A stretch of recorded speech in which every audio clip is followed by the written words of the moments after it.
fully enlightened. They became fully enlightened because they explored the entire field of mind and matter, transcended the entire field of mind and matter, and experienced something beyond that, the eternal truth, ultimate truth. They experienced the entire law of nature.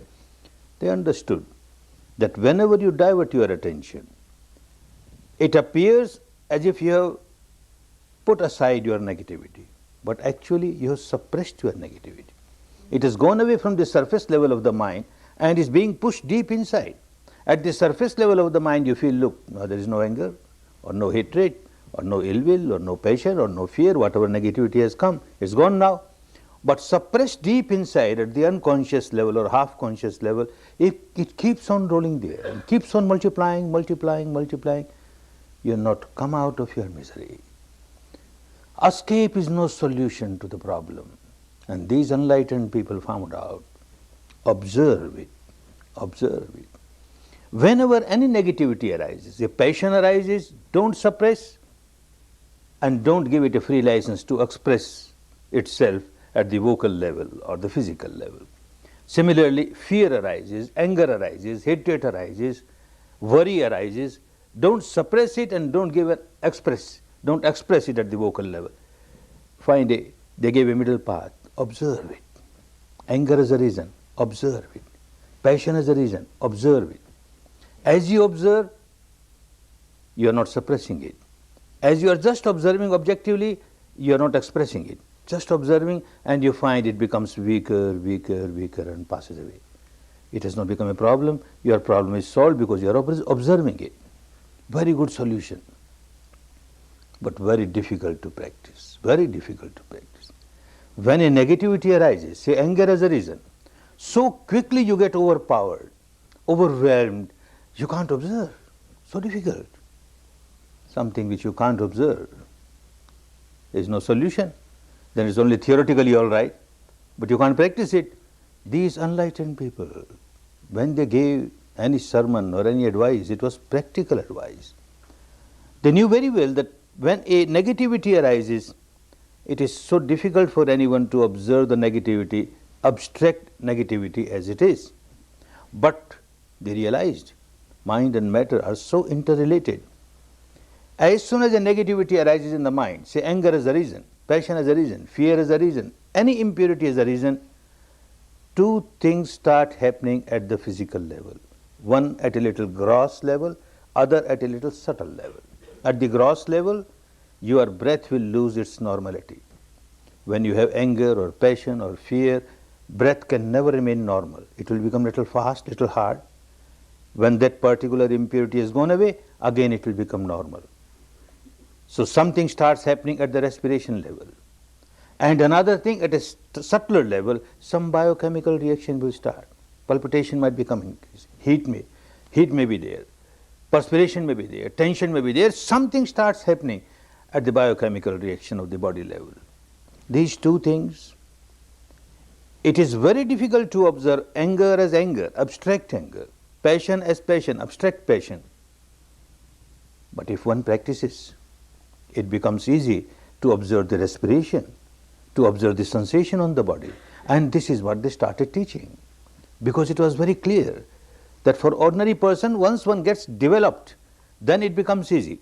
Even abstract anger, abstract passion can be observed objectively, otherwise not. Even if you sit to meditate, you can't meditate.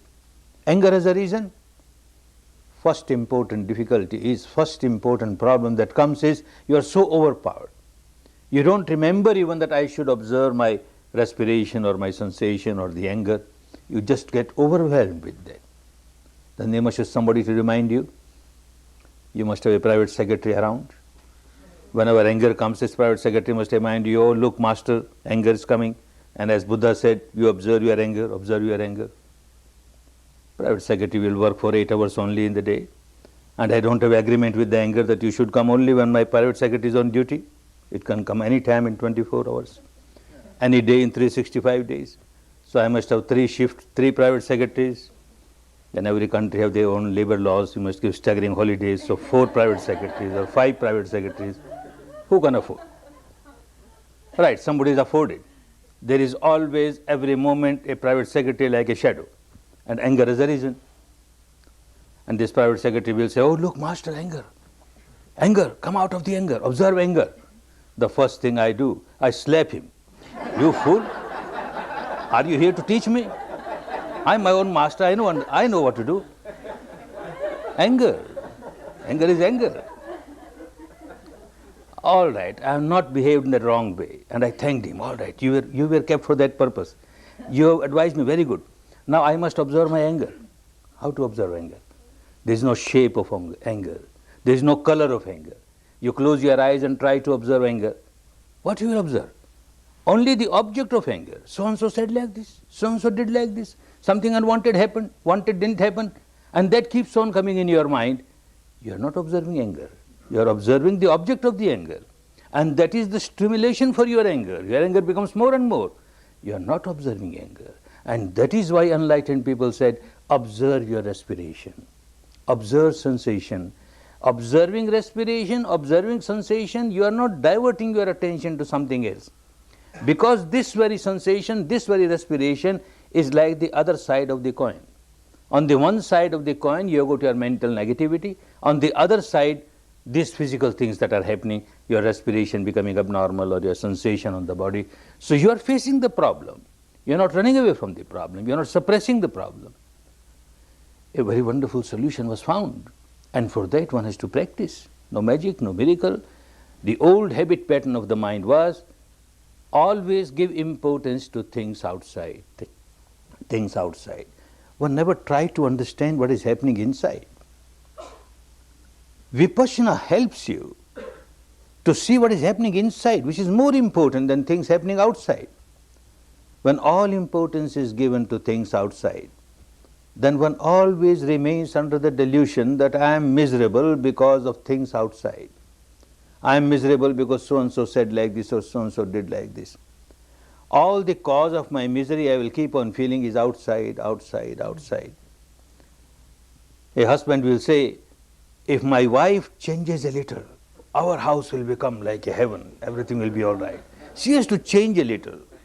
And ask the wife, she says the husband has to change a little. Little change in the husband, oh, wonderful. Father will say the son should change a little. Son will say the father should change a little. Mother-in-law will say the son-in-law should change. The daughter-in-law should change. And the daughter-in-law, son-in-law will say the mother-in-law should change. Everyone else should change, not I. I am perfectly all right. What's wrong in me? Because you find fault only outside, outside. You always find the cause of your misery outside, outside. So all your energy, all your strength throughout the life is used to rectify things outside, to correct things outside. Nothing wrong. But big mistake that you are forgetting everything about yourself, what is happening inside. Your energy goes waste. First thing is that it is so difficult to change others. You have no control over others. How can you change others? Even if someone becomes the sole ruler of the whole world, so much power, yet it is not possible that in this person's life everything will happen according to his or her wishes. Nothing will go against his or her wishes. Not possible. Even with all the power, one tries to correct somebody, amend somebody. Where is the guarantee that somebody else will not raise the head and start doing something against your wishes? Impossible. You can't change the whole world, but you can certainly change yourself. Certainly change yourself.